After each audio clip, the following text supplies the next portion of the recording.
got one question from the internet, so I'm going to read these questions, and then I think there's some hand here, and got one more question there. So the question from the Facebook is the private role. I think you emphasize the importance of private sector, and it says if all the private companies can increase the employees benefits and encourage them have regular holidays, and even sometimes no work day for going home, make babies, would that improve the fraternity? And maybe we'll collect one more question from I'll just answer, yes. Yes. All right. Okay. That's a very straightforward question. Yes, please. Hello, Professor Baston. I was very excited for this talk today because I'm doing a PhD on this topic, so low fertility in Taiwan. I've got lots of questions.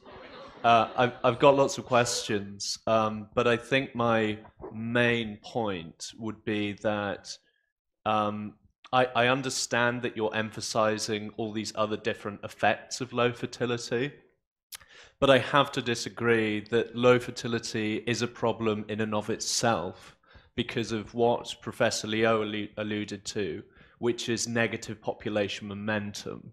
If we maintain low birth rates for a significant period, in 20 years' time, the number of people having children will be half as many as today, and so on and so on. And so it's not simply the negative social effects later on, it's the negative population momentum that will be built into the population structure over the long term. Excellent question. Can I collect one more there? And okay, please. I'd like to reinforce the first two questions. Yesterday, since you have been doing the research on fertility rate in Taiwan, yesterday I was told 1/3 of our babies, of the Taiwanese babies, are actually made by foreign brides. So it sounds like aging and the fertility rate could be two separate issues. Without these foreign brides, well, you can just easily imagine what our birth rate would be. Okay. We have in the audience two hands over there. Yes. You can just, I will collect these 4 questions and address together. Yeah, go ahead, please. Just 2 hands. Yeah, hello, thank you very much for your lecture. I have a question because I believe that there was just a question asked about the role of the private sector. I believe you also emphasized the role of the private sector. We're also talking about policy, which I assume comes from the government. What I'm missing here a little bit is the sphere of civil society. Because I believe traditionally in European countries, it were the labor unions who actually strived to improve rights. And who is going to provide the benefits? Not the private sector. Of course, they're never going to give any free benefits to anybody. They're not going to establish any rights. So I was wondering what your opinion was about who the agent of change is. Who is the person who is actually going to actualize these rights? Okay. One last question from the gentleman.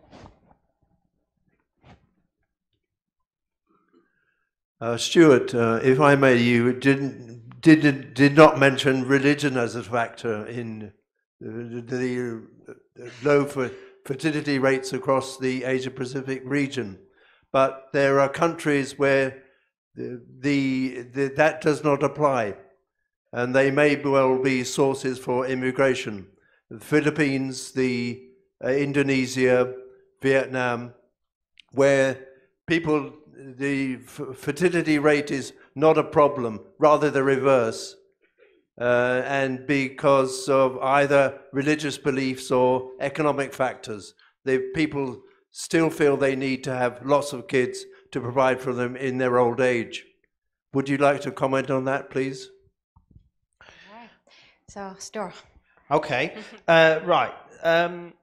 What I actually said, okay, so what I said was that we shouldn't forget about fertility for 2 reasons, right? The first is that, and then I spent most of the time talking about aspirations, right? But what I actually said was that having a fertility rate which is not as low as it is now will make things easier, all right, without a doubt, okay? Yes, negative population momentum is an issue, right? But again, we need to have a grown-up conversation about, well, what's the natural population of Taiwan, right? Is it 23 million? Is it like the peak? Well, why should it be? Why should it be, right?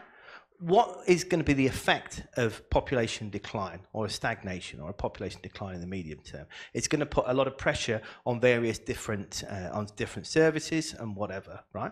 But that requires a more nuanced view than just saying that population decline is very bad. If the fertility rate in Taiwan was 1.5, would that make it easier than if it's now 1.1? Yeah, it probably will.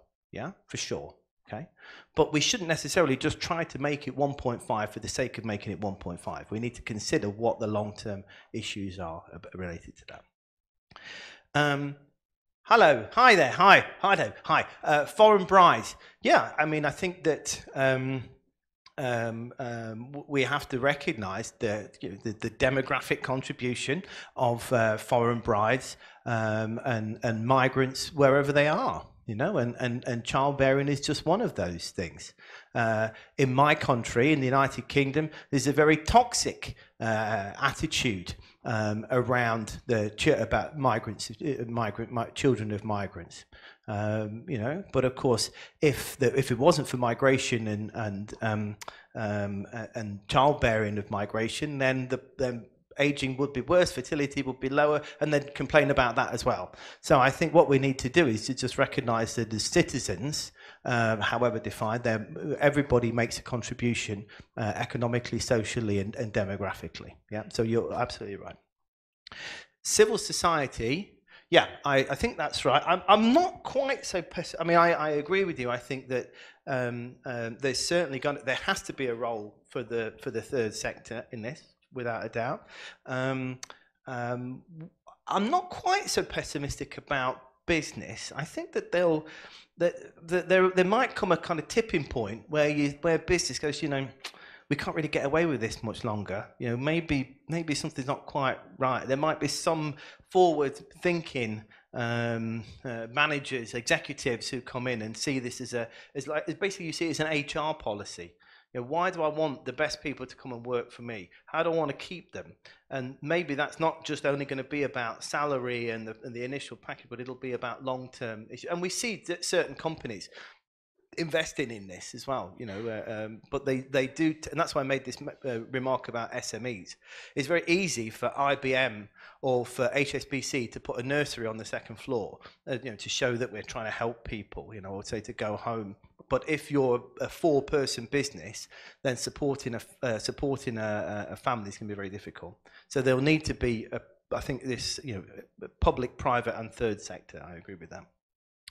And then the last thing was about religion. Yeah. So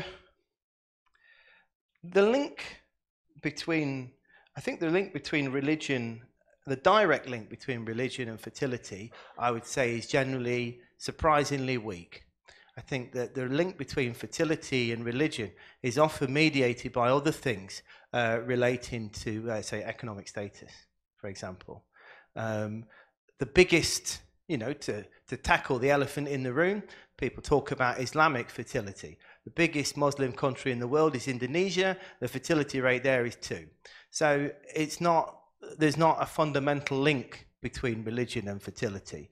You mentioned about the Philippines.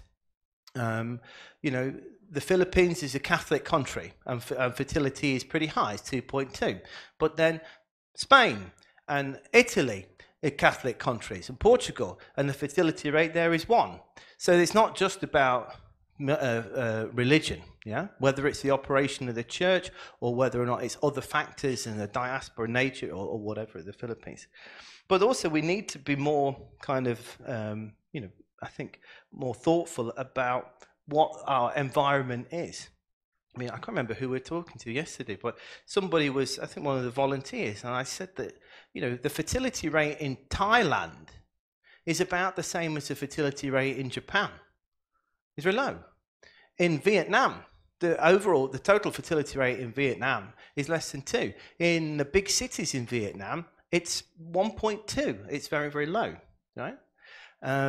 So I think that we need to be aware that our expectations of what fertility is in certain places, whether it's linked to countries, whether it's linked to levels of development. Nepal, as an area of, as a least developed country, has low fertility. It's one of the poorest places, one of the poorest countries in Asia, has very low fertility. So I think we need to kind of change our expectations about the relationship between something we think is linked to fertility, whether it's education or development or religion, and then the actual circumstances. And then we learn more about those intermediate factors, I would say.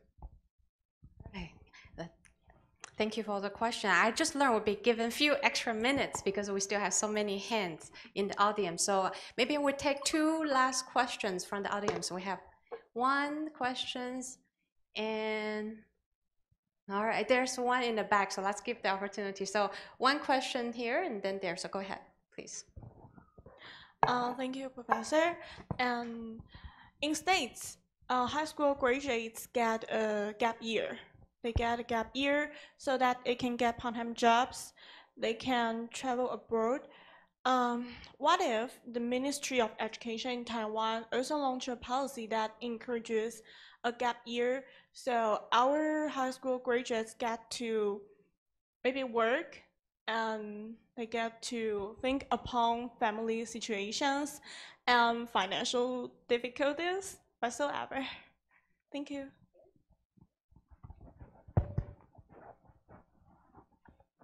Thank you for our young, persons speak up for their generations. Yes. Hello, I'm Gopal.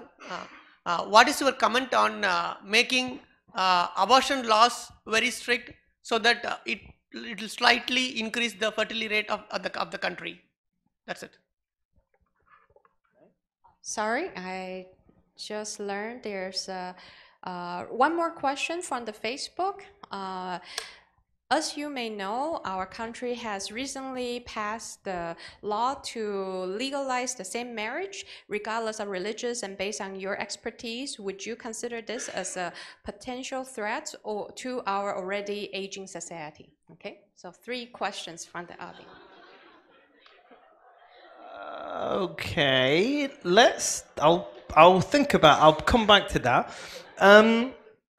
Okay, gap year. Okay, so I mean, whether or not it's just about a gap year, there are, maybe we can, I think it's an interesting thought, right? And I think but it talks to us a little bit about the way that we've done life for a long time, right? So our life course trajectories are that we go to school, and then we go to college, and then we get a job, and then we maybe get married, maybe not, and then have a kid, and then maybe have another kid, and then we get older, and then maybe we get a pension and stuff like that. And this is this kind of fixed life course, and we always just assume that this is the right thing to do. But of course, as an education, if somebody who works in education, sometimes we might say, well, actually, when is the best time to get a degree? When's the best time to do a PhD, for example? Well, maybe it's better to, go to college, then get a job, then come back and get another degree or do something else, or train on the job or whatever, And it's based around this old idea that we had the same job for all of our lives. And that's kind of going now, that we will have different jobs over the course of our lives. So I think that that ideas like that of lifelong learning, vocation, thinking slightly differently to this, school, college, job, baby world might be actually kind of a helpful way to do that. I don't think it probably won't, you wouldn't do it again, and I keep saying this, we wouldn't do that. Giving people gap years is probably not going to increase fertility rates, right? And that shouldn't be the reason to do it, but it's in and of itself, it's it's probably a good thing to do to change our approaches, right? Abortion, no, that's a very simple answer. And this is, it's too easy to complain about America these days, so I'm not going to say anything about what's happening in Alabama and Georgia, places like this. When you tighten abortion laws, they don't stop abortions, they make abortions unsafe. It's as simple as that. Yeah, that's the problem, and it's just not the right thing. It's just not the right thing to do. Okay, now that's a normative statement, but I don't mind making such normative statements. Okay, now then, so same-sex. Well, okay, no, I shouldn't have, because this reason I think it's this issue. So same-sex unions and aging, right? I mean, I think it goes back to what I was saying earlier, that, we can talk on a moral or a philosophical question about what people shouldn't be able to do, and whether the government has the right to support you or to block you from doing something, whether the church has the right to support you or doing something. And then we have this view, the modernization of family all over the world. This is the direction of travel. It's going to happen anyway, right? And it is happening anyway. So you might as well. It's easier to go with the flow. But again, I would go back to this example, and this is just wanting to be making me annoyed to talk about France again. But that's why in France, you would say that if people are in love and they want to create a household together, and they want to have, I don't personally see what the problem with that is. If they want to have children, either through, or they want to have through adoption, surrogacy, or whatever means of having children, then I don't see how we should. That comes back to your question. Who was it? Yeah, that's right. About picking and choosing who should and shouldn't have children.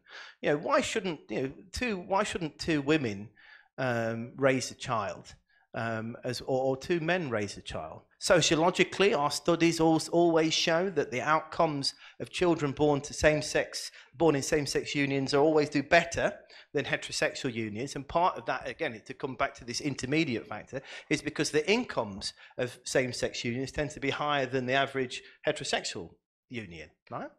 So if we want more children, and if we just, but it's not even about having more children, it's just about citizens, and our citizens being happy, and our future generation of citizens. And, I just don't think that we can afford to be picky about who should or shouldn't be having children, and why one child should be any more valued than another child from any kind of relationship. Every child should be given the complete. I'm not going to say no child left behind, because we're not going to say that. But every child should have the same opportunity, as far as possible, to have the best future. All right, thank you, Professor Storr, today to really tackle so many different questions on this very important issue on populations, in particular in Taiwan. And I want to thank the Taipei Salon to provide this platform to gather a very diverse crowd, aging from 1-year-old baby to many different age groups of people, and also the audience in front of Facebook, to talk about direct intervention or policy, where we are in our policy, as well as indirect approach of understanding aspirations and how we tackle this particular issue through a joint effort by government, private sectors, civil society, and ourselves, young people and different age group of people, to address this particular issue. So please join me and thanks Storr today for this very inspirational talk.